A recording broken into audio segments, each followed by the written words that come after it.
आपके घर के बाहर इनकम टैक्स डिपार्टमेंट वाले खड़े हैं एंड इंतजार कर रहे हैं कि जैसे ही आप बाहर निकले आपको वो लेके जाए एंड आपसे बहुत सारी तलाशी करे। अगर ये भी न्यूज वाले छाप दे तो आई थिंक बहुत अच्छी बात होगी। फिलहाल ये जो न्यूज है इसमें कितनी सच्चाई है वो जानेंगे और आखिरकार इस न्यूज पर जो सीए हैं उनका क्या कहना है। इसके अलावा बाइनेंस एक्सचेंज पर फिलहाल काफी सारे नए यूजर्स आए हैं, उनमें काफी बड़ी गलतफहमी है टैक्सेशन से रिलेटेड, सो वो भी मैं आपको एक्सप्लेन करूंगा। एंड बाइनेंस एक्सचेंज पे काफी सारे सेगमेंट है, यानी कि ट्रेडिंग अगर आप स्पॉट में करते हैं, मार्जिन, P2P या फिर फ्यूचर्स ट्रेडिंग या फिर किसी भी अदर ऑप्शन में आप यूज करके ट्रेडिंग करते हैं, तो कौन कौन से यहाँ पर जो ऑप्शंस है अगर आप उनको यूज करते हैं तो कितना % आपका TDS एंड कितना % टैक्स एप्लीकेबल होता है और क्या अमाउंट काट के आपको यहाँ पर दिया जाता है। अब मैं आपको इस न्यूज के बारे में टैक्सेशन कैसे एप्लीकेबल है क्रिप्टो ट्रांजेक्शंस पे वो सभी एक्सप्लेन करूँ, उससे पहले एज ए न्यू यूजर आपको कुछ बेसिक सी बातें उनका पता होना चाहिए। तो सबसे पहले ये जो बिल पास हुआ था, इंडियन गवर्नमेंट फर्स्ट टाइम जो लॉ लेके आई थी, ध्यान रखिए क्रिप्टो इंडिया में रेगुलेट नहीं है, सिर्फ लॉ आया है, सिर्फ इसको टैक्सेशन के अंदर लाया गया, दैट्स इट।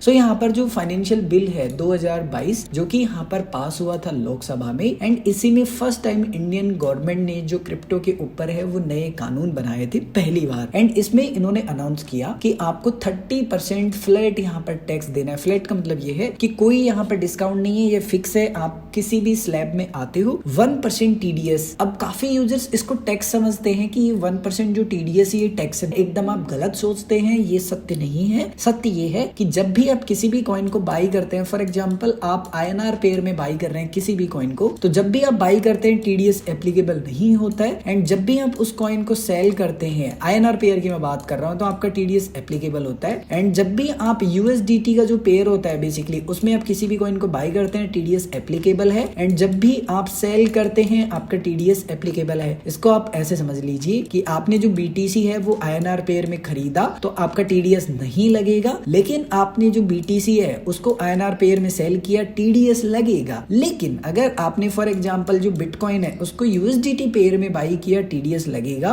आपने BTC को सेल किया USDT पेयर में, तब भी आपका TDS कटेगा, यानी कि 1% नहीं, ये 2% आपका फिर TDS हो जाएगा। तो आपको इस बात का भी ध्यान रखना है, किसी भी प्रकार का कोई भी डिडक्शन नहीं है एंड किसी भी प्रकार का लॉस सेट ऑफ नहीं है। इसको आप ये बोल सकते हैं कि क्रिप्टो में आपने फॉर एग्जांपल 100 रुपए कमाए एंड किसी ट्रेड में 100 रुपए गवा दिए, तो आप ये नहीं कह सकते कि मैंने तो कुछ कमाया ही नहीं। गवर्नमेंट कहती है कि भाई आपने पहले 100 कमा लिए, मतलब प्रॉफिट हो चुका है, हमें कोई मतलब नहीं है। तो इसी को सिंपल भाषा में बोलते हैं कि कोई भी जो लॉस है वो सेट ऑफ नहीं है। एंड फिलहाल जब मैं इस वीडियो को रिकॉर्ड कर रहा हूँ, किसी भी प्रकार का यहाँ पर जो टैक्सेशन लॉ है वो चेंज नहीं हुआ है, पहले भी यही था एंड अभी भी यही है। अब बात करते हैं न्यूज के बारे में। सो बाइनेंस एक्सचेंज पर जो TDS है ये कटता नहीं है, आप सभी को भी पता है। ना तो आप स्पॉट पेयर में कटता हुआ आपको मिलेगा, ना ही P2P में, एंड कटना चाहिए। सो आप कहेंगे रिंकू भाई ये क्या बात हुई, बाइनेंस तो FI रजिस्टर है, फिर TDS क्यों नहीं कट रहा? कटना चाहिए ना। अब देखो FI रजिस्ट्रेशन का मतलब ये नहीं है कि जो बाइनेंस है इसमें आप किसी भी पेयर में ट्रेड कर रहे हैं, फॉर एग्जाम्पल TDS एप्लीकेबल है स्पॉट पेयर में एंड यहाँ पर प्रॉब्लम ये है कि INR पेयर नहीं है, तो आप जब भी यहाँ पर बाई करेंगे एंड सेल करेंगे 1% TDS दोनों साइड आपका कटने वाला है। अब आप में से काफी सारे यूजर्स नए हैं एंड मुझे काफी सारे कमेंट देखने के लिए मिलते हैं कि रिंकू भाई बाइनेंस पे तो सब कुछ TDS एंड टैक्स कट के मिल रहा है। नहीं भाई, ऐसा बिल्कुल भी नहीं। अब मैं ऐसा कुछ बोलता हूँ तो बोलते हैं भाई ये तो FI रजिस्टर है। देखो आप इसको ऐसे समझिए कि ये भारत सरकार की एक ऐसी एजेंसी है जो कि मॉनिटर करता है कि भाई कोई इलीगल एक्टिविटी तो नहीं हो रही है, कोई इलीगल ट्रांजेक्शन तो नहीं हो रहा है। फाइनेंशियल सेक्टर को एक तरीके से मॉनिटर करता है, इलीगल जो ट्रांजेक्शन होते हैं उनको। सो जो एक्सचेंजेस होते हैं ना वो मनी लॉन्ड्रिंग को कैसे कंट्रोल कर सकते, क्योंकि आपने सुना होगा कि बिटकॉइन के द्वारा तो हमेशा गलत काम ही होते हैं। वैसे अगर आप न्यूज देखोगे तो इंडियन रुपीज के कितने फ्रॉड होते हैं बैंक के, बट